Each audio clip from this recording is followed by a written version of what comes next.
4.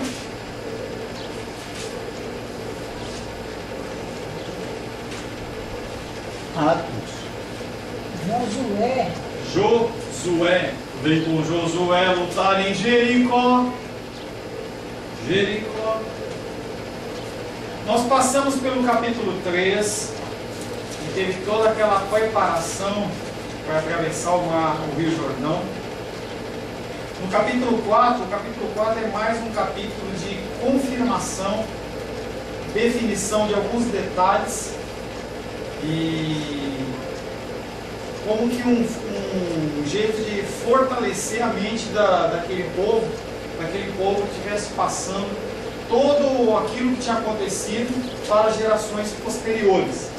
E aí nós lemos no capítulo 4, no verso 1: tendo, pois, todo o povo passado o Rio Jordão, falou o Senhor a Josué, dizendo: tomai do povo 12 homens, um de cada tribo, e ordenai-lhes, dizendo: daqui do meio do Jordão, do lugar onde parados pousaram os sacerdotes os pés, tomai 12 pedras, e levai-as convosco, e depositai-as no alojamento em que haveis de passar esta noite. Nós lemos, nós já trabalhamos esse texto na semana passada, e a gente falava que essas pessoas, uma de cada tribo, foi escolhida como representante de cada tribo, uma pessoa que seria a pessoa que iria passar aquele conhecimento para as outras pessoas, era um representante fiel que poderia dar testemunho do que havia acontecido. E o Senhor manda que eles pegassem 12 pedras do meio do Jordão. Eram pedras diferenciadas, eram pedras que eram polidas pelo rio, e elas foram levadas, essas pedras iriam ser levadas para o meio do acampamento. Verso 4: chamou, pois, Josué os 12 homens que escolheram dos filhos de Israel, um de cada tribo, e disse-lhes: passai adiante da arca do Senhor vosso Deus ao meio do Jordão, e cada um levante sobre o ombro uma pedra, segundo o número das tribos dos filhos de Israel, para que isto seja por sinal entre vós, quando vossos filhos no futuro perguntarem, dizendo: o que significam essas pedras? E a gente falou na semana passada também, por que tem uma repetição? Primeiro o Senhor fala para Josué, para depois Josué falar para o povo. Parece que está repetindo. Não, o que Deus está mostrando aqui é que há uma pessoa que é o intercessor, uma pessoa que é o intermediário, aquele que é o líder e que é o responsável, e que Deus não iria falar diretamente com o seu povo, iria falar para Josué, como ele tinha falado com Moisés. É um jeito de Deus falar assim: olha, da mesma maneira que vocês obedeceram a Moisés, vocês obedecem a Josué, porque eu falo com ele, ele fala com vocês, e aí a coisa acontece. Vamos passar para o verso 7. Verso 7 de Josué, capítulo 4. Então lhe direis que as águas do Jordão foram cortadas diante da arca da aliança do Senhor. E em passando ela, foram as águas do Jordão cortadas, suas pedras serão para sempre por um memorial aos filhos de Israel. Para que tirar 12 pedras do meio do Jordão? Para que isso? Pedras só para colocar lá? Não. O motivo é que eles podem estar então contando para os filhos de Israel, para as pessoas das gerações posteriores, que aquelas pedras, elas não eram pedras quaisquer. Eram pedras que eram colocadas uma em cima da outra e feitas como um altar, como um memorial, para que as pessoas, quando olhassem para aquelas pedras, mas essa pedra é diferente, essa pedra é toda lisinha. De onde veio essa pedra? Não, essa pedra ela veio do meio do Jordão, porque aconteceu isso. E era um jeito das pessoas elas estarem fazendo a manutenção da história. Pastor, não era pedras para se adorar, mas para representar. Uma representação era uma representação do que havia acontecido, como se fosse um lembrete. Quando tem pessoas que vão querer lembrar de alguma coisa, pega a aliança e coloca no outro dedo, ou você deixa algum sinal, alguma coisa para você lembrar que você tem que fazer, ou você tem que falar alguma coisa. Nesse caso, as pedras eram pedras que cada um de uma tribo pegou aquela pedra, colocou lá no acampamento, para eles fazerem um monte de pedras, e não deviam ser pedras pequenininhas, porque eles que a pedra ele colocou no ombro, então eram pedras grandes para eles fazerem uma pilha de pedras, uma coisa diferente, em que as pessoas iriam olhar para aquilo e iriam reconhecer que aquelas pedras não eram pedras normais no sentido que qualquer um pegava ali, elas eram pedras do rio, que as pessoas não poderiam pegar de qualquer jeito ali no pedras daquele tamanho, e eles iriam representar todo aquele milagre do Senhor, daquilo que tinha para acontecer. Josué cumpre a ordem divina, chamando os 12 homens já escolhidos. A atenção volta-se mais uma vez para as 12 tribos nesta cerimônia. O lugar do qual as pedras devem ser buscadas é descrito como o meio do Jordão, o lugar onde está a arca do Senhor. Para a gente pode ser uma coisa não importante, porque nós ocidentais, nós não trabalhamos com símbolos. A igreja oriental, os povos orientais, eles trabalham muito com símbolos. Tanto que antigamente, em especial nas igrejas orientais, depois também nas igrejas ocidentais, as pessoas elas ensinavam através de desenhos. Às vezes a gente olha na capa daquelas revistas católicas, de alguma Bíblia, algum negócio, aquela figura com aquela auréola. Você já viu aquela figura de Jesus com o dedinho assim, com a Bíblia? São desenhos que estão nas paredes, chamam iconografia, porque as pessoas elas não sabiam ler. Então era um jeito de ensinar, mas era um símbolo para eles. Então o cristianismo ele é recheado de símbolos. A cruz, o peixe, o símbolo do peixe, e uma série de símbolos que as pessoas entendem. A arca não é Deus, mas é o símbolo de Deus. Então eles trabalhavam muito com simbologia. Então quando as pessoas viam essas pedras uma sobre a outra, elas sabiam. Pessoas ocidentais da nossa linha ocidental podem olhar para aqui e falar assim, isso não vale nada. Mas aquelas pessoas olhavam e falavam assim, não, isso tem algum significado, fazem parte de um memorial. O sinal será entre vocês, e ele terá uma função ativa, não é simplesmente um monte de pedra que vai ficar lá. Êxodo capítulo 12. Pastor, hoje eu vi na televisão um pastor lá no templo de Salomão, lá em São Paulo, com as vestes. Judeu. É. Êxodo 12, 26 e 27. Quando vossos filhos perguntarem que rito é esse, respondereis, é o sacrifício da Páscoa do Senhor, que passou por cima das casas dos filhos de Israel no Egito, quando feriu os egípcios e os livrou nas nossas casas. Então o povo se inclinou e adorou. O que é a Páscoa? Nesse sentido, qual é a diferença de você passar sangue no umbral da porta ou não passar além da obediência?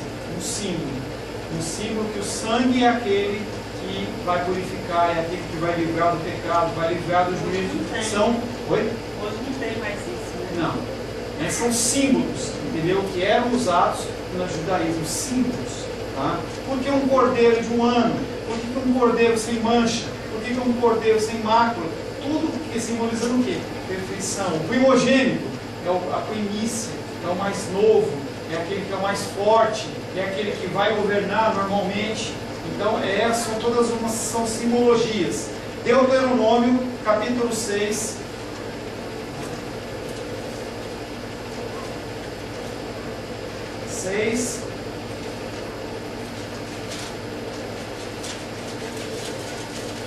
Verso 20 a 25. Quando teu filho te perguntar dizendo o que significam os testemunhos e estatutos e juízos que o Senhor nosso Deus vos ordenou, então dirás ao teu filho, éramos servos de Faraó no Egito, porém o Senhor de lá nos tirou com poderosa mão. Aos nossos olhos fez o Senhor sinais e maravilhas, grandes e terríveis contra o Egito e contra Faraó e toda a sua casa. Deuteronômio 6, verso 20 em diante. E dali nos tirou, para nos levar e nos dar a terra que sob juramento prometeu aos nossos pais. O Senhor nos ordenou que cumpríssemos todos os seus estatutos e temêssemos o Senhor nosso Deus para o nosso perpétuo bem, para nos guardar em vida, como tem feito até hoje. Será por nós justiça quando tivermos cuidado de cumprir todos esses mandamentos perante o Senhor nosso Deus, como nos tem ordenado. Todos eles sinais. Sinais. E aí uma coisa importante, o Senhor ele tem feito sinais na sua vida. Ele tem te livrado. A gente fala que a titia está passando por tempo de refrigério. tem sido livre da política, tem sido livre das dores. A gente tem visto o Senhor agir nas nossas vidas. E isso são sinais, eles são memoriais. Que o Senhor permite que sejam levantados na sua vida para testemunho, para que quando você voltar a passar por uma luta de dificuldade, você saiba que Deus está no controle de todas as coisas. Tudo isso acontece se a gente não tem esses memoriais, essas coisas que nos trazem à memória a bondade de Deus, fica muito difícil de viver, fica muito difícil seguir em frente. É por isso que nós temos que sempre lembrar das bênçãos do Senhor nas nossas vidas. Para as pessoas que nunca ouviram a palavra de Deus, hoje, por exemplo, eu acho que Naldinha vai trazer minha prima, ela só confia mesmo na igreja católica, né? Onde ela, eu perdi a missa na televisão, e quase chorou.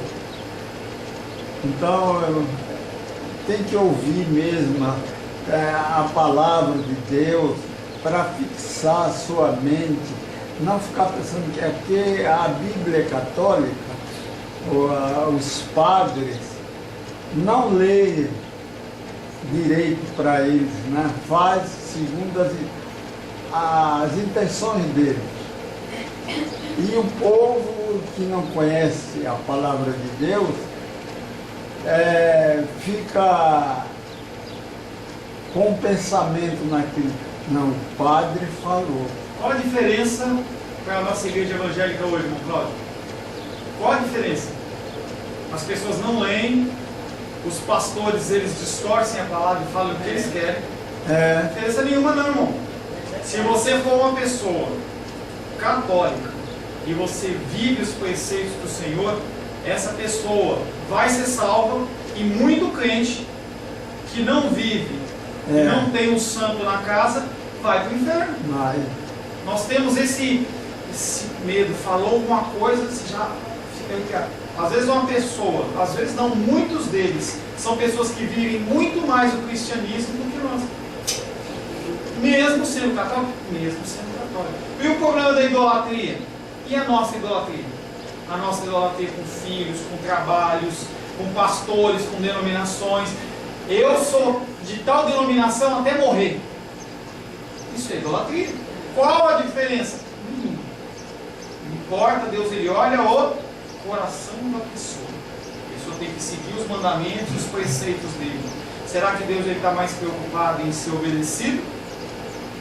Ou você passar por sacrifícios? Essas pessoas têm que ouvir mesmo realmente o que a palavra de Deus fala, né? Porque às vezes elas pensam que o padre falou uma coisa tão diferente e não crê. Mas é normal, irmão Cláudio. Uma pessoa que está na frente de um grupo, as pessoas tendem a achar que ele sabe mais ou que ele é melhor. E não é. As pessoas não vão atrás do ensinamento. Eu falo, poucas coisas que eu falo, alguém contesta aqui. Um outro contesta. Mas será que eu estou 100% certo? Será que Deus está faltando um pouquinho só para me levar para o céu, para me arrebatar? Ou eu falo coisa errada? Eu falo coisa errada também. Mas a gente só, na escola dominical é o momento de você... Não, eu não concordo com isso. Eu acho que não é bem assim. Nós tivemos uma discussão a respeito disso 2 semanas atrás. Normal. Escola dominical é isso.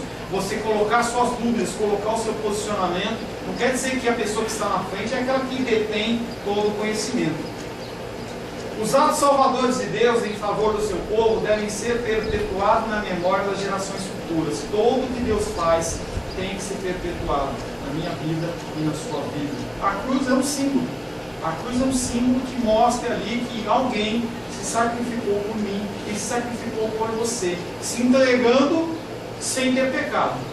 E aí a gente perguntou na parte do catecismo: alguém é capaz? Só um, Cristo. Só Ele. Só Cristo foi capaz de não cometer nenhum pecado. Como é isso? Não tenho a mínima ideia. Ele é Deus, Ele tem toda a força, todo o poder, Ele faz como Ele quer. Mas é possível através de Cristo. O sentido imediato da ordenança parece ser da geração atual. Parece que quando uma coisa acontece, ela está acontecendo apenas para você naquele momento. Você vai lá, pede a Deus algo, ou Deus te abençoa com uma bênção de qualquer medida, e você fala assim, não, eu fui beneficiado com essa bênção. Mas às vezes, e muitas vezes, aquilo não é para você necessariamente, sim para perpetuar o nome do Senhor nas gerações. A pessoa vai olhar e fala assim, fulano de tal foi curado da vista. Naquele momento pequeno da vida dele, ele foi abençoado com o retorno da visão. Mas às vezes as pessoas que estão à volta dele, ou as próximas gerações vão falar assim, quem é esse cara? Quem é esse Deus? Ele vai dizer, não, esse Deus foi o Deus que curou meu avô. Meu avô era cego. Ele era jovem ainda, ele era cego, ele era surdo, ele era mudo, ou ele era coxo, ou ele tinha uma dificuldade qualquer, ou estava nas mãos da justiça de uma maneira que era injusto e Deus o livrou. E aí a pessoa ela recebe aquele testemunho de um benefício do Senhor, e aquilo ele vai perpetuando através das gerações. A explicação que os pais deverão dar aos filhos a respeito do significado dessas pedras reporta-se resumidamente ao grande milagre do represamento das águas diante da Arca da Aliança. O resumo do milagre é, as águas elas ficaram retidas. Mas se a gente já analisamos isso, tem muitos outros milagres em volta disso. Você tem a água, a terra seca, você tem que imaginar que o leito do rio, para ele ficar seco, é difícil. Imagina você passando, velhos, idosos, mulheres, crianças, bebês, bens, carros, naquele leito daquele rio, cheio de barro, coisa atolando. Não, eles passaram por terra seca. Milagre do Senhor. Milagre do Senhor. Como é que ficou? Por que não ficou na borda da aliança? Foi 2 quilômetros na frente. Para essa água não inundar aquele lugar onde eles estavam passando, talvez. Milagre do Senhor. A própria fé das pessoas, dificuldade em continuidade, andar. Será que você, perante um rio cheio, caudaloso, você teria coragem, porque alguém falou, você colocar o pé e avançar ali? Milagre do Senhor. Deus ele trabalhou no coração daqueles homens na confiança. Porque é muito lindo e maravilhoso, mas a hora que você está colocado na berlinda para fazer a coisa, é difícil. Então tem uma série de milagres que aconteceram aí. Botar o pé ali, que a água se abrir, até a pessoa se espanta, né? Não, mas se aquele... a água, imagina, irmão Cláudio, só colocando o pé num rio, você deve ter visto um rio daquele cheio, levando tudo, e aí você colocar o pé ali, você escorrega para dentro. O rio leva embora. O cara, imagina se o cara lá na frente não sei nadar. Ele vinha do deserto, você acha que eles aprenderam a nadar? Não, eles não sabiam nadar. Imagina o medo daquela pessoa, o que estava na frente. Eu não sei como é que foi. Vamos tirar sorte quem vai ficar na frente. Eu não quero ficar na frente, eu quero ficar atrás. Não, você vai ficar na frente.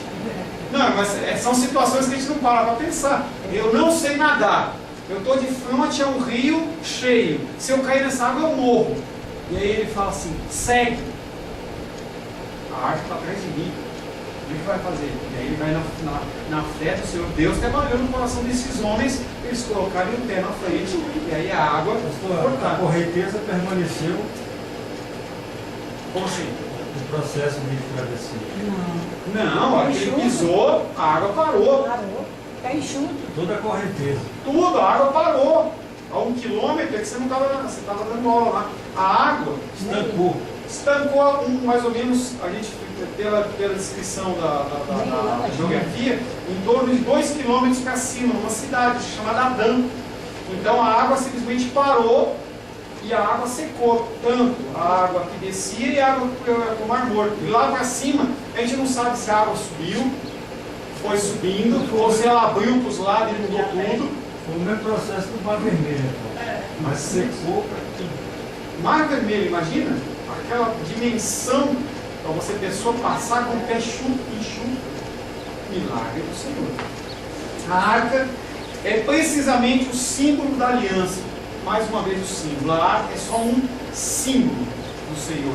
Desse modo, toda a luz é lançada sobre o significado redentor do evento. Se abriu para que o povo pudesse passar. O milagre ele deve ser visto como uma expressão da fidelidade e da aliança. O Senhor ele mostra que Ele é fiel. Ele mostra a fidelidade dele através. Eu não fiz uma aliança com vocês? Eu fiz uma aliança com vocês, então eu vou cumprir essa aliança. Não vou permitir nem que vocês morram na mão dos egípcios, também não vou deixar que vocês morram afogados no Rio Jordão. Eu, pastor, essa minha prima, a noite anterior, ela não dormiu, tossindo. Aí eu tive, quando foi de manhã, ela falando para mim, eu digo, olha Maria, tudo para Deus é possível, porque ela é daquelas católicas mesmo, sabe? Aí eu digo, tudo para Deus é possível. Para o homem tudo é difícil, mas para Deus não.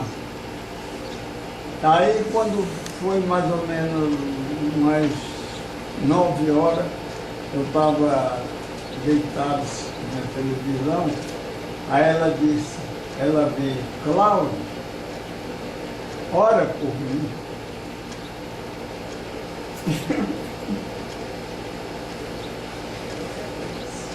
Eu disse, você crê na oração que Deus pode te curar? Então vou orar, mas você fixa o seu pensamento como você estivesse vendo Jesus Cristo. Aí eu orei por ela, ela não tossiu mais. Aí ela disse, não tossi, dormi a noite toda, graças a Deus. Também não falou mais nada. Não precisa falar. E nem eu digo, olha, eu orei a Deus. Não foi eu. Não foi a palavra de Deus. Amém. Viu? Aí ela. É uma experiência dela, né? Com Deus, né? Usou o Senhor. Então nós estamos falando de sinais, símbolos e a ordenança do Senhor. Você vê que Deus fala, Ele repete, e Ele repete, e Ele repete. Ele cria memoriais, Ele cria uma série de artifícios para que essas pessoas tenham sempre na mente, a memória, as coisas que Deus fez. Jeremias capítulo 2. Jeremias 2.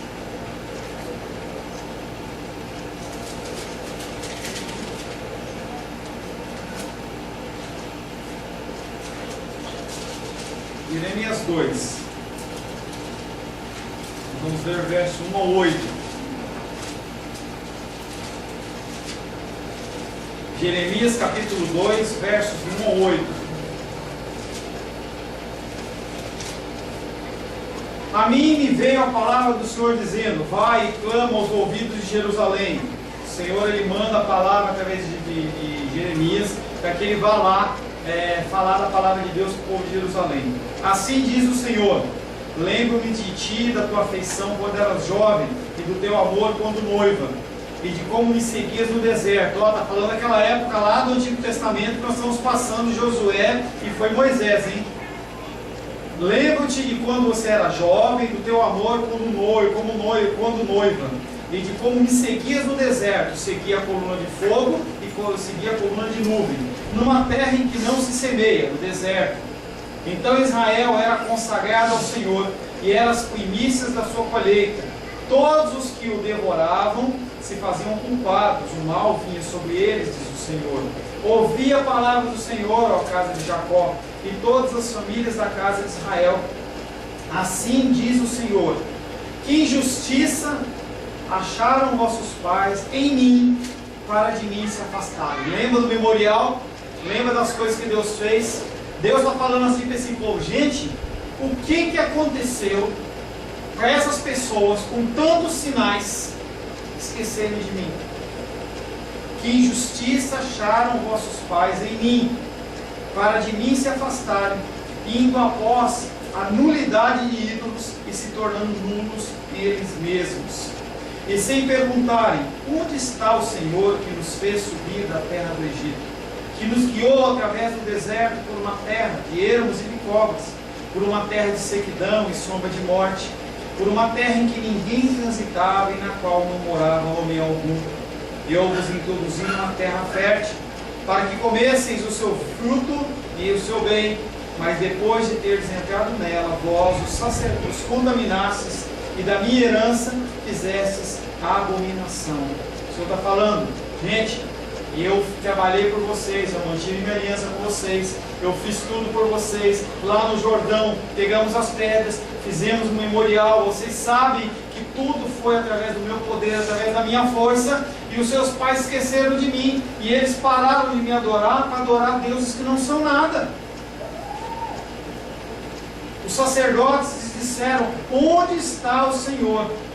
E os que tratavam da lei não me conheceram.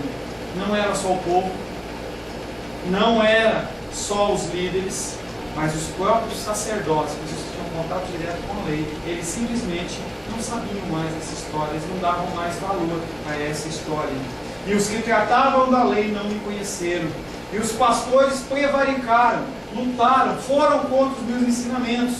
Os profetas, em vez de profetizarem por mim, como fez Moisés, como fez Josué, eles profetizaram por Baal e andaram atrás de coisas de nenhum proveito. Olha as duas faces da moeda. Aí você olha e fala assim, eu não acredito que esse povo está fazendo isso. Esse povo foi tirado do Egito. Esse povo, ele atravessou o mar vermelho. Esse povo passou o Rio Jordão. Como que eles não acreditam nesse Deus? O ensinamento para nós é o mesmo. Como é que você continua tendo problemas de ansiedade, achando que Deus não vai fazer, murmurando contra o Senhor, reclamando? Isso aí nós estamos prevaricando contra o nosso Deus. Nós esquecemos das coisas que Deus nos concedeu. O nosso trabalho, a nossa juventude, o nosso casamento, os nossos filhos, a nossa saúde pelos anos, os nossos bens. Tudo isso são memoriais que estão na minha vida e estão na sua vida. E o que nós temos feito com esses memoriais? Talvez agindo que nem o povo de Israel, esquecido das coisas do Senhor. Verso 8 de Josué, capítulo 4. Josué 4, verso 8.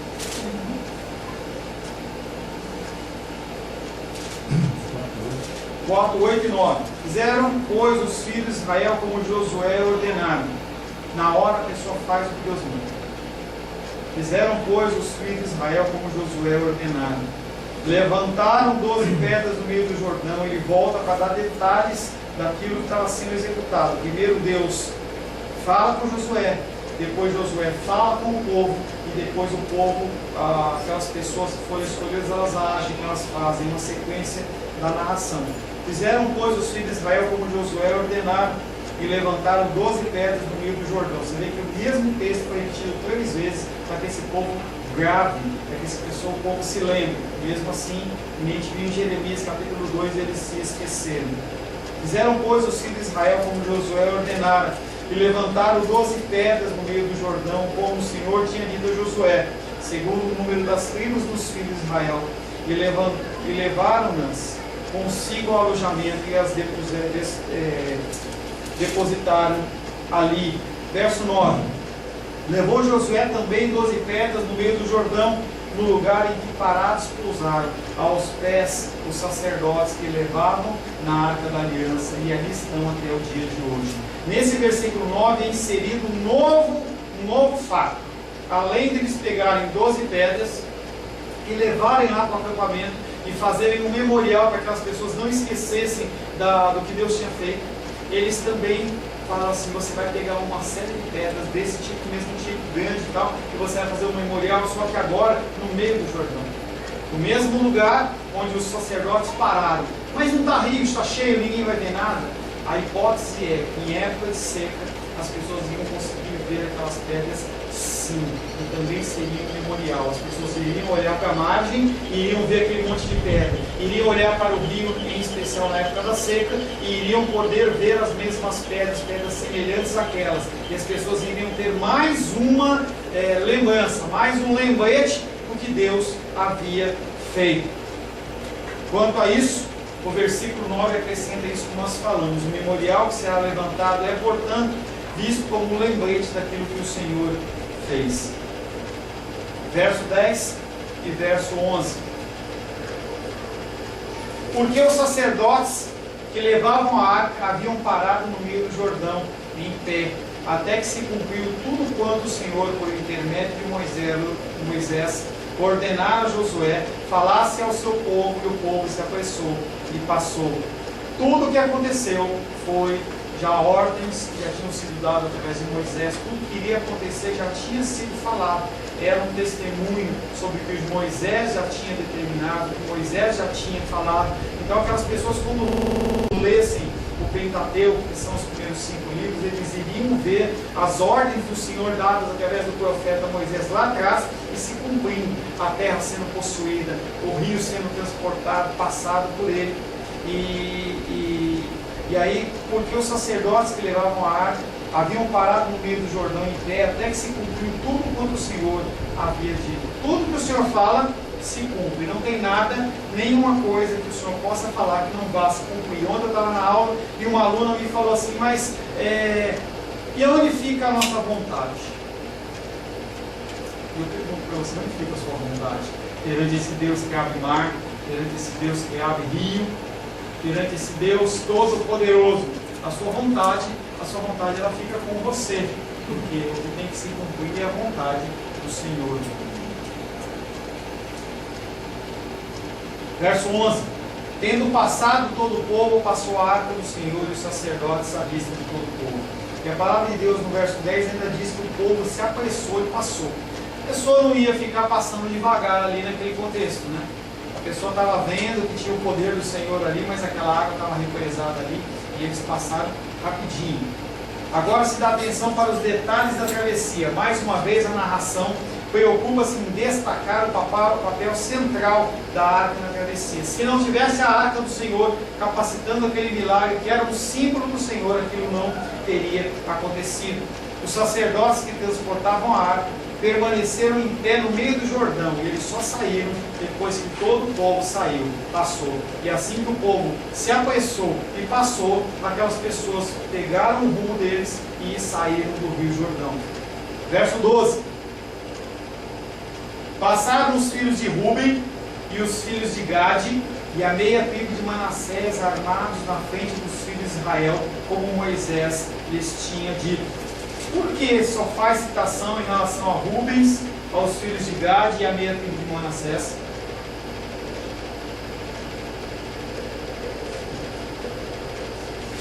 Eram líderes? Não.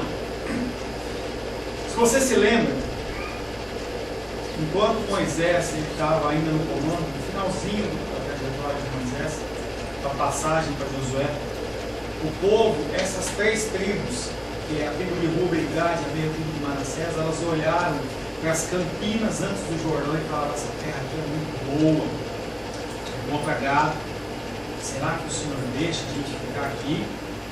E aí Moisés fica aí com raiva, olha e fala assim: vocês estão querendo contender contra Deus, Deus está querendo dar uma terra para vocês que mandam leite e mel ali, vocês estão querendo ficar aqui. Ele fala: não, mas nós vamos fazer um compromisso com você.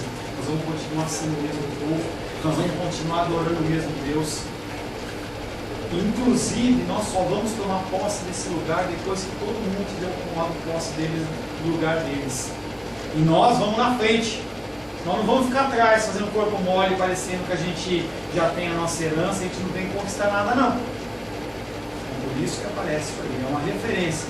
E essas tribos que falaram que queriam ficar naquela terreno, na terra antes do Jordão, que Deus iria conceder, eles falam, Deus começa falando assim: passaram primeiramente os filhos de Ruben, os filhos de Gade e a meia tribo de Manassés, armados na frente dos filhos de Israel, como Moisés lhes tinha dito. Se vocês querem realmente ficar com essa terra, já que Deus aprovou, vocês vão na frente. E vocês só vão tomar posse conforme a palavra de vocês, depois que todo mundo tiver tomado posse. Aí vocês voltam. Aí eu não sei como é que eles voltaram depois do Rio Jordão. Mas acho que era só homens, eles fizeram uma embarcação, alguma coisa, e eles conseguiram passar. No verso 13 ele fala: uns 40 mil homens de guerra, armados, passaram diante do Senhor para a batalha. Todo mundo foi guerrear contra Jericó? Não. Abre a palavra de Deus aí em...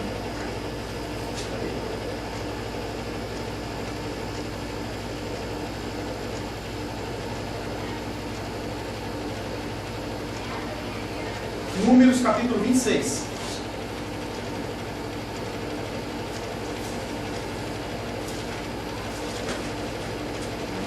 Tá bom de conta aí, Sebastião? Vamos lá. Números 26. Mais versículo. Peraí, deixa eu localizar aqui.